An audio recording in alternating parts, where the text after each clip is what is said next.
नमस्कार बच्चों आज हम सब हिंदी क्षितिज भाग 2 के अंतर्गत गद्य खंड का पहला पाठ नेताजी का चश्मा पढ़ेंगे। यह कहानी स्वयं प्रकाश जी द्वारा लिखा हुआ है। आइए स्वयं प्रकाश जी के विषय में जान लेते हैं। ये सुप्रसिद्ध गद्यकार स्वयं प्रकाश जी का जन्म सन 1947 ईस्वी में मध्य प्रदेश और इंदौर में हुआ था। इनका बचपन राजस्थान में ही व्यतीत हुआ और वहीं से ये अध्ययन कार्य पूरा करके मैकेनिकल इंजीनियर की पढ़ाई करके एक औद्योगिक प्रतिष्ठान में नौकरी करने लगे। उनकी नौकरी के अधिकांश समय राजस्थान में ही बीता।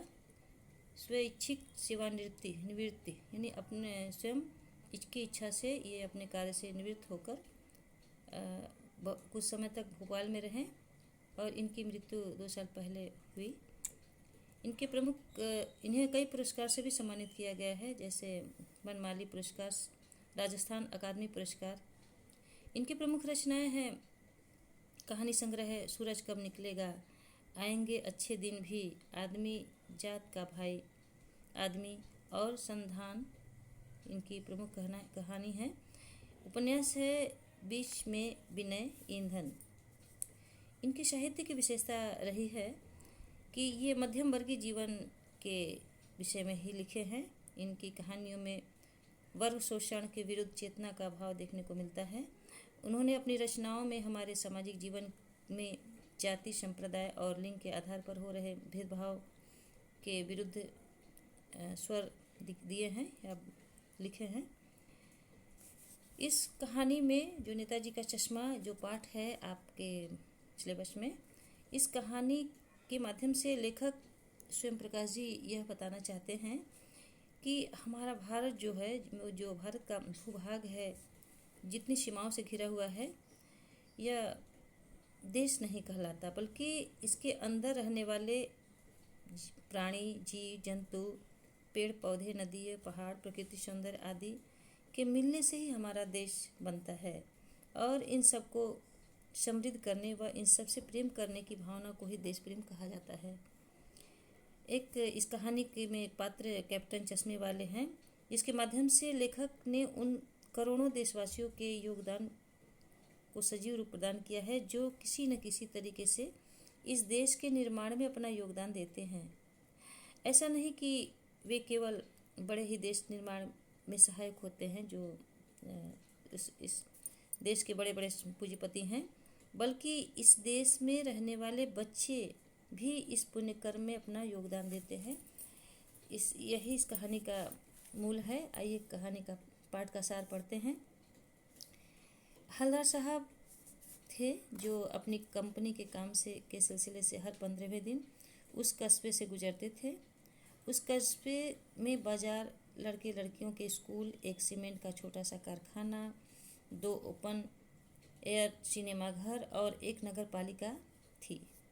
नगर पालिका सड़कें पक्की कराने, पेशाब घर बनवाने, कबूतरों की छतरी बनवाने, कवि सम्मेलन कराने आदि का काम करती थी। नगर पालिका के किसी प्रशासनिक अधिकारी ने वहाँ के बाजार के मुख्य चौराहे पर नेताजी सुभाष चंद्र बोस की एक संगमरमर की मूर्ति लगवा दी। जो मूर्ति लगवाया था, वो मूर्ति इतनी शीघ्रता से लगी थी कि ऐसा लगता था कि नगर पालिका को देश के अच्छे मूर्तिकारों की जानकारी नहीं थी और अच्छी मूर्ति बजट से ज़्यादा होने वाली थी। इस कारण काफ़ी समय प्रशासनिक पत्राचार में लग गया होगा। बोर्ड की शासन अवधि समाप्त होने की घड़ियों में कस्बे के हाई स्कूल के एक ड्राइंग मास्टर को ही मूर्ति बनाने का काम सौंप दिया गया होगा, जिसने महीने भर में मूर्ति बनाकर तैयार कर दी और वह मूर्ति स्थापित हो गया। अब वह संगमरमर की मूर्ति लगभग 2 फुट ऊंची थी। मूर्ति बहुत सुंदर थी। फौजी वर्दी में नेताजी कुछ मासूम और कमसीन लग रहे थे।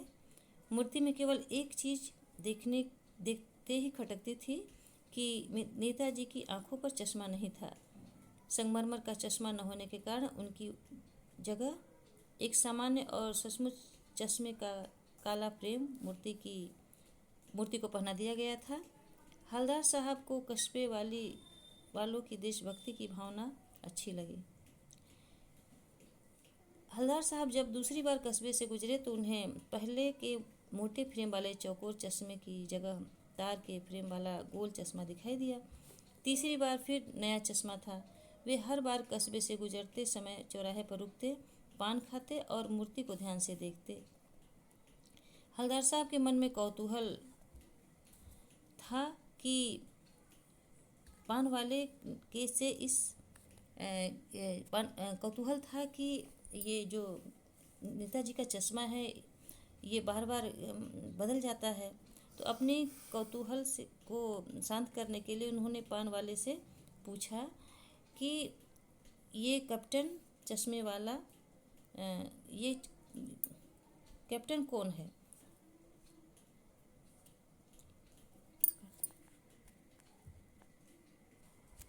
हलदार साहब के मन में कौतूहल हो उठा और उन्होंने पान वाले से पूछा कि ये जो मूर्ति है इस पर चश्मा बार बार कैसे बदल जाता है। तो उन्होंने बताया कि कैप्टन चश्मे वाला चश्मा चेंज कर देता है, अर्थात मतलब एक चश्मे वाला है जिसका नाम कैप्टन है, उसे नेताजी की बगैर चश्मे का मूर्ति अच्छा नहीं लगता, इसलिए वह अपनी दुकान में उपलब्ध जो चश्मे गिने चुने चश्मे के में से एक जो चश्मा का फ्रेम है वो नेताजी की मूर्ति पर फिट कर देता है। और जब कोई वैसे ही फ्रेम का ग्राहक आता है तो वह मूर्ति पर लगा फ्रेम ग्राहक को दे देता है और मूर्ति पर दूसरा फ्रेम लगा देता है। हलदार साहब द्वारा मूर्ति में चश्मा न होने का कारण पूछने पर पान वाले ने बताया कि मास्टर इस चश्मे को बनाना भूल गया।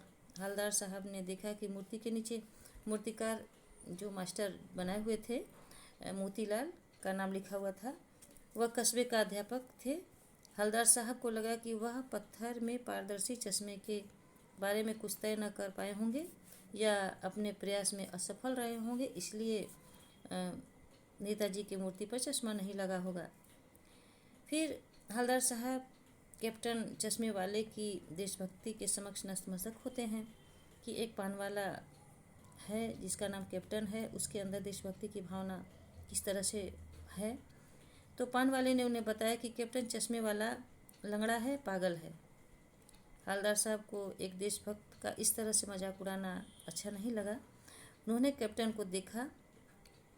कैप्टन एक बूढ़ा मरियल सा लंगड़ा आदमी, सिर पर गांधी टोपी और आंखों पर काला चश्मा लगाए, एक हाथ में एक छोटी सी संदूकची लिए और दूसरे हाथ में बहुत से चश्मे टंगे पास की एक बंद दुकान के सहारे टिका दिया था। तो हलदार साहब समझ गए कि वह एक फेरी लगाने वाला कोई दुकानदार नहीं ही है। हलदार साहब 2 साल तक अपने काम के सिलसिले में कस्बे से गुजरते रहे। नेताजी की मूर्ति में कभी गोल, कभी चौकोन और कभी लाल, कभी काला, कभी धूप का कोई न कोई चश्मा जरूर होता था। उस धूल भरी यात्रा में हलदार साहब कौतूहल और प्रसन्नता से भर उठे। फिर एक बार ऐसा हुआ कि मूर्ति के चेहरे पर कैसा भी कोई भी चश्मा न था।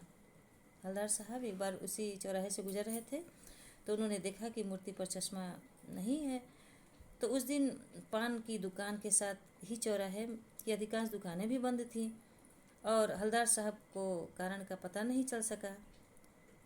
अगली बार फिर नेताजी की मूर्ति पर चश्मा न देखें फिर गुजर रहे थे कैप्टन, तो उन्होंने देखा कि मूर्ति पर चश्मा नहीं था। हलदार साहब ने पान वाले से पूछा तो पता चला कि कैप्टन की मृत्यु हो गई।